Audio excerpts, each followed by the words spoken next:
Neng!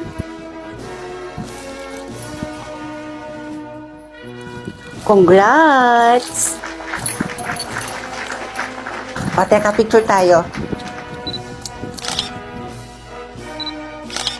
Pumunta ang ate mo sa school mo, nak? Ewan ko nga dyan kay ate, Nay. Hindi naman siya ganyan sa akin eh. Lagi kayang galit sa akin yun. Lagi akong sinusungitan. Tsaka wala naman pakialam yun sa akin sa kung ano yung gawin ko sa buhay. Tapos ngayon nagulat ako, binigyan niya pa ako ng ganito. Kilala ko yung ate mo eh. Dalawa lang yung rason niyan kung bakit nagkakaganyan yung ate mo. Una, may kailangan. Pangalawa, nakagawa yan ng kasalanan. Baka may nagawang kasalanan. Nay? O anak, tingnan nyo. Ano yan? Tricycle? Nay, second hand lang po yan ha. Pero alam kong magagamit talaga natin yan. Lalo na kapag nagbebenta po kayo ng gulay. Hindi na po kayong mahihirapang maglakad po niyan. Dahil may tricycle na po tayo. Malaking tulong nga yan, nak. O, Neneng, para sa pinakamamahal kong kapatid. Sa'yo to lahat. Kakamitin mo to. 1 taong sahod ko rin to nung 2024. Pangkolehiyo mo. Mag-aaral ako ng college, ate.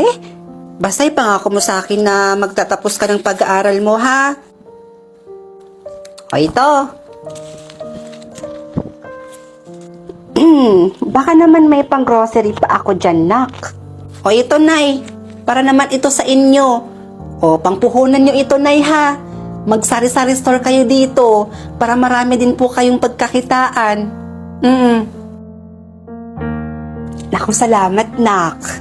Oh, halina kayo. Kain na tayo. Nay, naniniwala ka po ba na ito yung sahod ni ate noong 2024? Parang nakakapagtaka po kasi.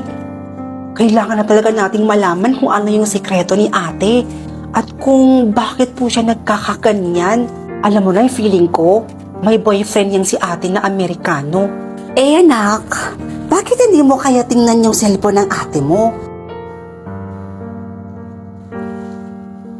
Nak? Nay? Saan ka pupunta? Tsaka, gabing-gabi na bakit ganyan yung suot mo?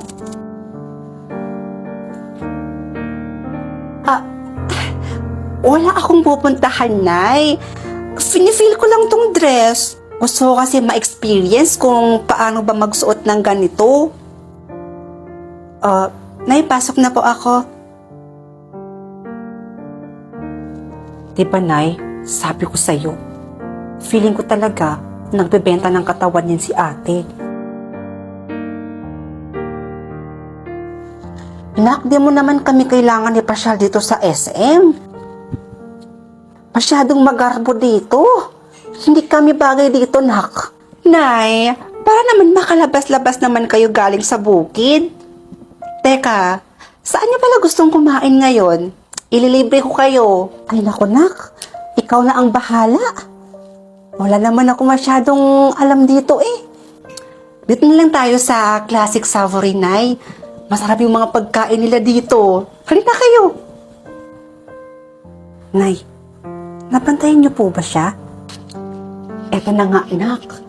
5 gabi ko nang binabantayan niyang ate mo. Hindi naman siya lumalabas tuwing gabi. Bakit ang laki ng pinagbako niya? Di naman siya dating ganyan sa atin, Nay. Para matigil na tayo sa kakaduda sa ate mo. Bukas na bukas, tatanungin na natin siya. Ate? Ate, ilang araw na po kasi kaming nagtataka ni Nanay kung bakit po kayo nagkakaganyan sa amin. Hindi po namin maiwasang isipin na may boyfriend po kayong afam. Oo nga, nak. Alam nyo, wala talaga akong balak sabihin sa inyo to eh. Gusto niyong malaman, di ba? Eto.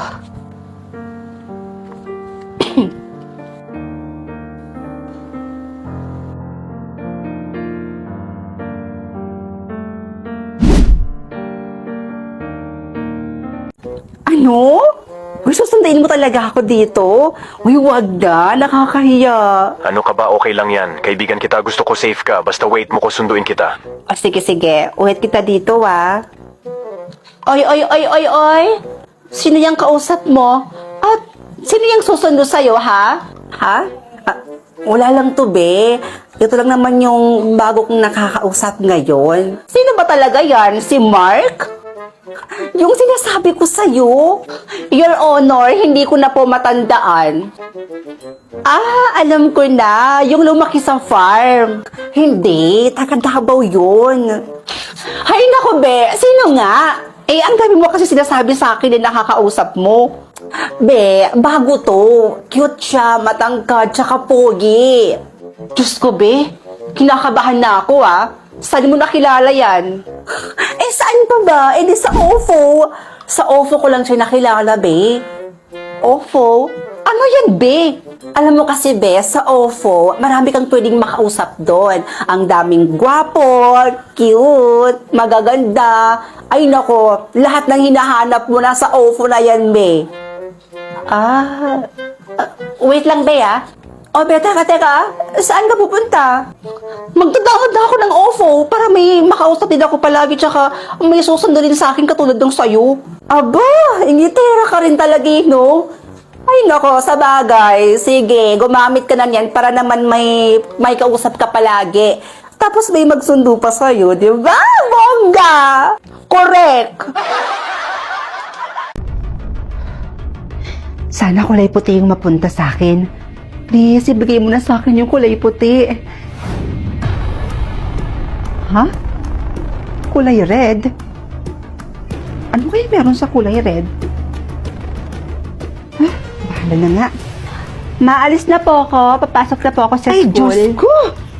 Nakakatakot naman pala itong Welcome to Derry Season 1. Grabe, pero worth it talagang panoorin dahil free mo lang mapapanood dito sa Loklok. Hala si Mama, na-addict nakakanood ng movie dyan sa Loklok. Ay, Diyos ko! Ma, bakit po? Para naman po kayo nakakita ng multo? Higit pa sa multo ang naramdaman ko nang makita kitang ganyan. Po? Bakit naman po, Ma? May mali po ba sa dala ko? O may mali po sa suot ko? Bakit ba kasi ganyan yung suot mo? Ha? Bakit ka nakapula? Ito po kasi nakuha ko kanina, Ma. Akala ko nga po kulay puti yung mapunta sa akin, eh. Hindi pwede to, anak. Magpalit ka. Magpalit ka ng damit, bilisan mo. Bakit naman po? Basta, huwag ka nang masyadong maraming tanong. Eto kulay puti. Magpalit ka doon, palitan mo yung suot mo, bilisan mo. Bilisan mo doon, bilisan mo na. O sige po, Ma. Sandali lang po. O, Ma. Okay na po ba to? Nagsuot na rin po pala ako ng ID. Ayan, anak. Okay na yan. Tandaan mo, anak, ha? Walang dapat makaalam na kulay red ang nakuha mo. Naiintindihan mo ba ako? Opo, Ma. Naiintindihan ko. O siya, maalis na po ako. Baka malate na po kasi ako, eh. Anong oras na rin po kasi? Baka matraffic pa po ako. O sige, anak. Basta mag-iingat ka. Opo, Ma. Bes? Hala, kulay puti rin pala yung nakuha mo? Ikaw din? Parehas pala tayo. Kaya nga, eh. Buti na lang talaga at kulay puti din yung napunta sa'yo. Ha? Nandyan yung mga grupo ng kulay pula? Ha? Bes, wag kang titingin sa likod mo, ha? Nandyan kasi yung mga grupo ng kulay pula. Halika na. Umalis na tayo dito. Bes, bakit pala? Ano pala meron sa kulay pula? Mamaya ka na magtanong, pwede? Tara na, umalis na tayo. Bilisan mo na. O siya, sige, tara. Halika na. Hindi ko talaga maintindihan. Bakit tila lahat ng tao takot na takot sa kulay pula? Ano ba talagang meron sa kulay pula na yan? Ano ang kwento sa likod ng kulay pula. Okay, class. Titingnan ko lahat ng kulay ninyo ngayong araw. Dapat, lahat kayo naaangkop sa kulay. Titiyakin kong walang makakapagsinungaling sa akin. Dahil alam ko kung sino yung mga nagsisinungaling at kung sino yung mga nagpapanggap lang. Bes? Oh, saan ka pupunta? Mag-CR lang ako saglit, Bes. Saglit lang ako, babalik din ako kaagad. Mag-CR? Sure ka? Pero bakit lahat ng gamit mo dala mo? Kasi Bes, hindi kasi talaga ako nakakaalis hanggat hindi ko dala-dala yung mga gamit ko, lalong-lalo na tong bag ko. Ganun ba? Kaya, sige na Bes ha, ihing-ihi na kasi ako eh. Kailangan ko rin talaga umalis dito sa lalong madaling panahon. Sige na, alis na ako. Hindi ka makakatakas sa akin! Sir?